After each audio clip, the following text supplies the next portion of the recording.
जंग-ए खंदक इस्लाम की तीसरी बड़ी जंग। जंग-ए-उहुद के लगभग 3 साल बाद अब्बू सुफियान ने कुरैश और दूसरे कबीलों को मिलाकर 10,000 का बहुत बड़ा लश्कर तैयार कर लिया। उहद की जंग जीतने के बाद अब्बू सुफियान ने अपने लोगों से कहा, अगर सारे मदीना वाले भी इकट्ठा हो जाएं, तो भी हमारा मुकाबला नहीं कर सकते। मदीना में जब ये खबर हजरत मोहम्मद सल्लल्लाहु अलैहि वसल्लम को पहुंची, तो आपने सारे सहाबा को जमा होने का हुक्म दिया। सभी सहाबा जमा हुए और अर्ज किया, या रसूल अल्लाह, ये लड़ाई कर पाना नामुमकिन लग रहा है, दुश्मन बहुत बड़ा है, अब हमें क्या करना चाहिए। उसी मजलिस में एक बेहद ज़हीन दानिशमंद सहाबी हजरत सलमान फारसी भी मौजूद थे। उन्होंने अदब से कहा, या रसूल अल्लाह, अगर आप इजाजत दें तो एक मशवरा है। फौरस में हम ऐसी सूरत में दुश्मन को रोकने के लिए खंदक खाई खोदते हैं। मदीना 3 तरफ पहाड़ों से घिरा है, सिर्फ एक ही रास्ता खुला है। अगर हम उस तरफ एक बड़ी खंदक खोद दें तो दुश्मन शहर में दाखिल ही नहीं हो सकेगा। ये मशवरा रसूल अल्लाह सल्लल्लाहु अलैहि वसल्लम को बेहद पसंद आया। सारे सहाबा ने मिलकर बड़ी लगन से खंदक खोदने का काम शुरू कर दिया। 120 फुट चौड़ी, 6 किलोमीटर लंबी खंदक वक्त बहुत कम था। मौसम ठंडा था, भूख और थकान भी थी, लेकिन ईमान की ताकत ने सबको खड़ा रखा। खंदक खोदते हुए एक बेहद बड़ा सख्त पत्थर सामने आया। कई सहाबी मिलकर कोशिश करते रहे, पर पत्थर टूट ही नहीं रहा था। आखिर उन्होंने रसूल अल्लाह सल्लल्लाहु अलैहि वसल्लम अर्ज किया। हजरत मोहम्मद सल्लल्लाहु अलैहि वसल्लम ने फावड़ा उठाया, जोर से पत्थर पर मारा। पहली चोट पर एक बड़ी चिंगारी निकली और आपने फरमाया, मुझे यमन और शाम की फतेह नजर आ रही है। दूसरी चोट की ओर फरमाया, मुझे फारस ईरान के कगले दिखाई दे रहे हैं, उनकी चाबियां मुझे दे दी गई हैं। तीसरी बार वार किया और पत्थर रेजा रेजा हो गया। सहाबा हैरान और ईमान से भर गए, लेकिन मुनाफिक हंसने लगे।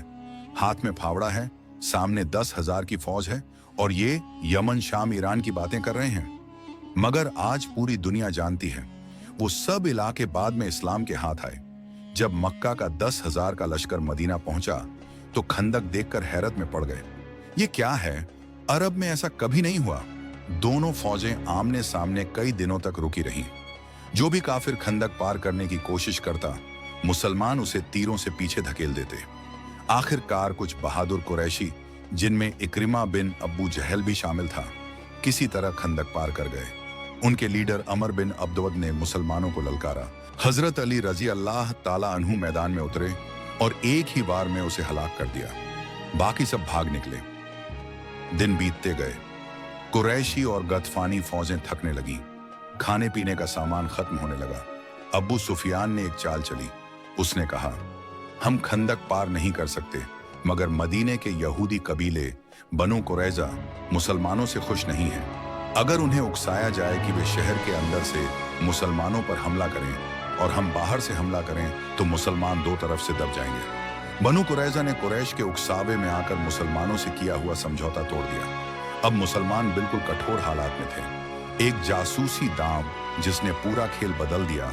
ऐसे में अचानक नुऐम बिन मसूद रात की अंधेरी में मुसलमानों की तरफ आए। उन्होंने अर्ज किया, या रसूल अल्लाह, मैं ईमान ले आया हूं, लेकिन मेरी कौम को अभी इसका पता नहीं। बताइए मैं क्या कर सकता हूं। रसूल अल्लाह सल्लल्लाहु अलैहि वसल्लम ने फरमाया, तुम अपनी जगह रहकर जो भी कर सकते हो करो, आज मुसलमान कठिन हाल में हैं। नुऐम सीधे बनु कुरैजा के पास गए। उनसे कहा, मक्का वाले बेवफा हैं, अगर वो पीछे हट गए तो मुसलमान तुम्हें नहीं छोड़ेंगे। अगर तुम्हें यकीन है कि कुरैश सच्चे हैं तो उनसे कुछ बंदी, घोड़े या आदमी मांगो, ताकि यकीन हो जाए कि वो तुम्हारे साथ मरने को तैयार हैं। फिर नुऐम मक्का वालों के पास गए और कहा, यहूदी तुमसे बेवफाई करने वाले हैं। अगर तुमने अपने आदमी उन्हें दिए तो वो उन्हें मुसलमानों के हवाले कर देंगे और फिर तुम फंस जाओगे। दूसरी सुबह कुरैश ने यहूदियों को खत भेजा कि हम आज रात हमला करेंगे, तुम भी अंदर से हमला कर देना। यहूदियों ने कहा, हम तैयार हैं, लेकिन पहले हमें कुछ बंदी दो ताकि यकीन हो जाए कि तुम भागोगे नहीं। अब्बू सुफियान भड़क गया, हम बंदी कभी नहीं देंगे। यहूदी समझ गए कुरैश धोखा देंगे और उन्होंने तुरंत कुरैश का साथ छोड़ दिया। अब मुसलमानों के पीछे वाला खतरा खत्म हो गया। अब्बू सुफियान का लश्कर तूफान में बिखर गया। खाने पीने का सामान पहले ही खत्म था।